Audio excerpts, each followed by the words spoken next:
Welcome viewers, this is Danny from Lego Buff Productions, here with another Lego update, and as you can see, I have finished the Hogwarts Castle. This is one incredible set. It is the second largest Lego set ever made, and it definitely fits that title well, as just the detail in it is just phenomenal. Most of the backside is fully, has a fully detailed interior. I'm sure most of you have seen videos of this on YouTube already. It is just one phenomenal set. So if you are able to pick one of these up, I know it's pretty expensive, but if you are in the position to pick one up, 100% recommend. Definitely my new favorite Lego set. It used to be the Saturn V there, but I have now changed to Hogwarts. So the first thing I want to touch on in this update is an apology for last update. If you watched that, you may have noticed that the quality in it was just absolutely terrible, and just kind of the narrative structure. Not that there's any actual narrative structure to my updates, but just in general, I would say that update was just absolutely terrible. I had a lot of problems both editing and filming it on the production side. Basically meaning my iPhone. I don't know what was going on, because normally my phone works pretty well for these type of things. It's just quick. Oh, let me film this real quick to show the audience type thing, and that's why I enjoy using my phone instead of setting up a camera as I'm using now. I don't know what was going on. It wasn't communicating well with my editor when I moved the footage over. I used Adobe Premiere Pro. And it was just screwing up the frame rate. It was repeating frames. I had no idea what was going on. So I had to use a completely old version of Adobe Premiere Pro before they switched over to the CC. And I had to do a bunch of other stuff to just get the footage to be able to be uploaded in the first place, let alone edited. And there's even more problems in there with the audio getting screwed up and just a whole bunch of problems. So I don't mean to keep rambling on about it. I just want to apologize for that. And I will ensure that never happens again. Hence why I'm using my new camera that I bought. So that's my next topic I wanted to mention, is I did pick up a new camera on Black Friday. It is a Canon. You can see the cap for it right there. And so I want you guys to let me know in the comments down below, just keep in mind as you're watching this whole update, or if you want to comment right now, if you can tell a difference in the quality of this video. Not necessarily the editing and stuff, but just the actual visual quality of what you're seeing, and the audio quality as well. Because I am using a different camera and an actual microphone instead of just my phone's microphone for this video. Keep in mind, I am using manual focus in this. This camera does have okay autofocus, but you do hear a little bit of clicking when I do that. So I'm just curious what you guys think of the manual focus. I would be happy to switch over to the autofocus. I may even later in this video, but just let me know down in the comments what you guys think, so I can make this the best visual experience for all of you. So the first project I want to work on in this update is going to be the Thrawn Mach, fixing it up. If you haven't seen it, check it out. It's on my channel. It was part of a Rebelug collaboration. And so there are just a few pieces that I think I'll need for that. So I'm going to go ahead and run to my Bricks and Minifigs. It's in Crest Hill, Illinois, which is right by Joliet for anyone who lives in Illinois.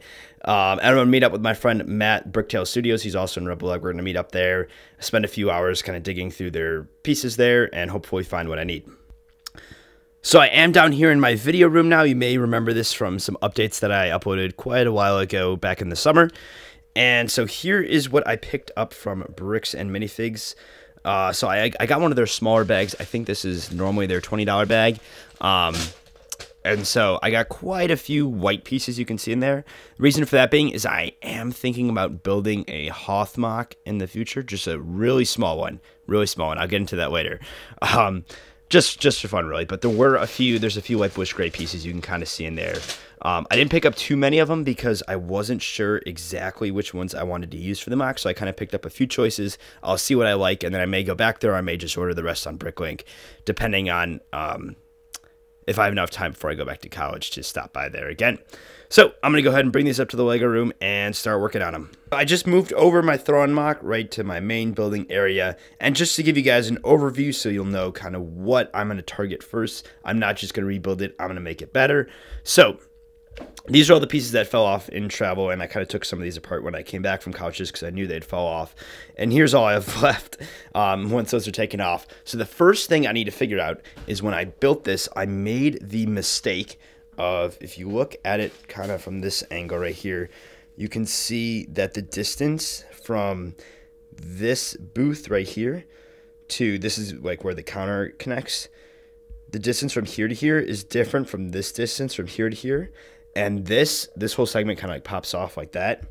That's also offset slightly, so it doesn't line up very well. You can see in this corner right there, it doesn't exactly line up. And you can also notice that in the back.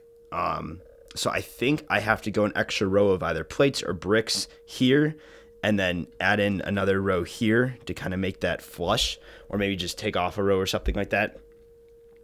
And so I'd like to make it kind of the same distance behind this booth as it is behind this booth, if at all possible. So it's just a few kind of logistical things of making sure the shaping lines up so it's all symmetrical. So that's my first goal, is making everything symmetrical. And then I'll start popping on all the pieces that were missing, or the pieces that fell off. And then I'll start working on the design changes. To get a better understanding of what I was talking about before is when I put these 1x6 plates on top of those bricks right there for the booths, you can see that they don't line up. The way they should look is how these white ones right here, I have those lined up. It should look like that if they're exactly evenly spaced apart. But obviously you could see it is not the case for these, so there's going to be quite a few adjustments I got to make there. No problemo. That's why I'm fixing it up now, so that when I bring this to conventions and stuff like that, it'll be perfectly symmetrical. So shortly after filming that last clip that you guys saw for this, I kind of gave up on this for now, just because the point I'm at is there is still an offset. I'm trying to get to show you guys where it's so negligible that it's almost impossible to tell, but it's still there. It's almost like a third of a plate or something like that. So I'm going to try to make a few changes. I really don't know what the exact cause of that is. So I'm going to kind of mess around with a few things to kind of narrow down what is causing that offset. But in the meantime, from that, I was on a live stream tonight with Ryan, M&R Productions, Solid Brick Studios, David, Matt the Brick Wiz, Jay, Rich Boy Jay, Just Too Good kind of stopped by Ryan's house for a bit there. There was a bunch of other people there, so it was a lot of fun. If you want to check that out, it's on Ryan's channel, M&R Productions. If you want to watch that full live stream, I think it was a few hours. So while I was on that live stream, I was building this small mini Mach right here, and this really came, the inspiration for this came from the Hogwarts set. So after building Hogwarts, I was kind of really in the mood to build a Mach again, basically. So I've always had this idea for like a Hoth Mach, and that's kind of what I bought these pieces for from Bricks and Minifigs, because it's like, hey, at some point I'm going to do this really, not super small, but this is one of the smallest Machs I've ever built, because I'm used to building bigger stuff. Just kind of a little vignette of Hoth. So I have the trenches right there. I'm using these ladder pieces with plates underneath them, and then these, I don't know the exact name of these pieces. I know it's like a modified brick. It's like a rigid brick. They're most commonly found in brown, I believe. So I'm using those as kind of like the packed in borders for the trenches, and then I just have to do snow on top here, snow in the back there, and there is going to be a turret, which is kind of right there. You can see the conical shape of it. I'll have a better video or a better look at that a little bit later in this update as I kind of fix up the top part. You can see the top of the turret right there. As I fix it up and put it in the back here, you should see all that in this update, but just wanted to let you guys know what I'm working on and kind of where my progress is right now with this. You can see over here that this is the first prototype for the turret, because actually when I was first designing it, I didn't realize that the Hoth turrets were a conical structure. From every single Lego Hoth set, this one being, I believe, the most recent one that had the turret in it, they're all a cylindrical shape leading up to the top turret there. But just as a quick Google search will show you that it is indeed a conical shape. So that was kind of my first prototype. I knew I wanted to use those wedges, and then I ended up actually basing it off of this top part of Hogwarts here. That's why you see this part, which I kind of pulled off of Hogwarts just so I could mess around with how I wanted the shaping of it to look. And that's where, if I bring this over here, kind of where this this final shaping came from. So you get that cone shaped. I know it's not perfectly symmetrical. Just for size limitations, I limited it to a 1x plate on these two sides and then a 2x plate on the other two sides. So hopefully next time you see this, there's a lot more done. At least the snow in the back here and the turret place. That's my goal. So during that live stream, big shout out to Ryan, and I know a bunch of the other guys all went out to their Walmarts. I believe Ryan was the first. I could be wrong on that. And they're all talking about their awesome finds that they found. Traditionally, my Walmarts have always been super big, picked over with their clearances. So I just don't even bother. I used to bother kind of going around to a bunch of them in my area, and then they'd always be emptied out. But now I found out if you check on the Walmart app, you can actually see, you can search by your specific store by typing in the zip code, and it'll show what's in stock. Some of that information actually, for my case, most of that was inaccurate in the sense that I went to quite a few stores that showed that they had the $30 TIE fighters that a lot of people were able to pick up, and mine were just cleared out. And I went to the store and showed the employees there, like, hey, like your app shows that you have this in the store, and they're like, oh yeah, like we should have it. And then they go to the Lego aisle, just because the regular employees, you know, they're not specialized in the toys there, or in Lego specifically, and they're like, oh no, they're not here. And then they show me to the clearance aisle, and of course they're not there. So they're like, oh, I don't know what to tell you. The system must be whacked out or something. So not sure what Walmart's deal is with that, but I was able to pick up some decent sets. Those are all just battle packs there. And then my big find was the defensive crate for 35 bucks. Awesome deal there. Really excited to have that set, and especially those minifigs. I'll probably end up parting out the set into my collection. I don't imagine I will be building that ski speeder, but I may, who knows. But I'll probably just part those out into my piece collection so I could build Machs of those, and of course use those minifigs. That was the real buy for those minifigs. Same thing for the battle packs. I definitely won't be building any of those mini builds, but I will be using all of the minifigs in there. So I do have a separate haul video if you want to check that out. You can kind of see more on that. So I have another update on the mini Hoth Mach that I've been working on. This is probably going to be the final update that you guys see. You'll have to check out the Mach video for the finished product. So I finished doing the white plating over it, over the trench. Unfortunately, with the angled plates that I had, I wasn't able to exactly line up. Let's see if I move this pick-a-brick up here. I wasn't able to exactly line up the trenches how it should be with the angled plates. It's kind of hard to see there, but that gives an overview of that. So I think it's good enough for what I set out to do. And since I'm waiting for college so soon, there's not too much time to kind of dabble around with different ideas for this Mach. I had built this little turret right here. If you can see, get that to focus there. It's a little turret thing. And this was intended to go in the front right here, right where this dude's standing. So if I move him and put this right here, you can see that's how it would have looked. However, I thought that it looked too bulky and too big, and the black contrasted too much with the turret back there, especially it kind of blended in with this border. So I decided to just leave that out. And then I was kind of looking over this whole Mach right here, and I thought it just looked really, really bland. Obviously, I was planning on doing some sort of detailing for this plates. I wasn't just going to leave it like that because that'd just be way too bland. But I wasn't quite sure. I know sometimes it's really easy when you use like the curved slopes. It's really easy to overdo those, and it can look bad. However, I think that's kind of like my only option, and it doesn't look as bad as I thought it would. You can see I tested it out right there. So I'm using 3 pieces, actually 4 pieces technically. I got this curved slope piece right here. This is on the pick-a-brick wall. Actually, all these are on the pick-a-brick wall at some point. That's how I got all of them in these quantities. And this next one, if we can get this to focus here, is, here, let's see.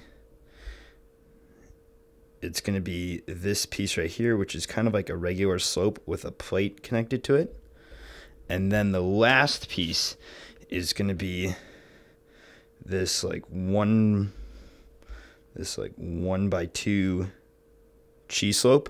So we'll see what happens. And then I'm also, the other piece is technically this 2x2 tile, but I don't have many of these, so there won't be too many of these in there. So the plan right now is going to be to add some different heights, first of all. So I'll be adding in some white plates kind of all around to get the height going up and down so you see like little hills.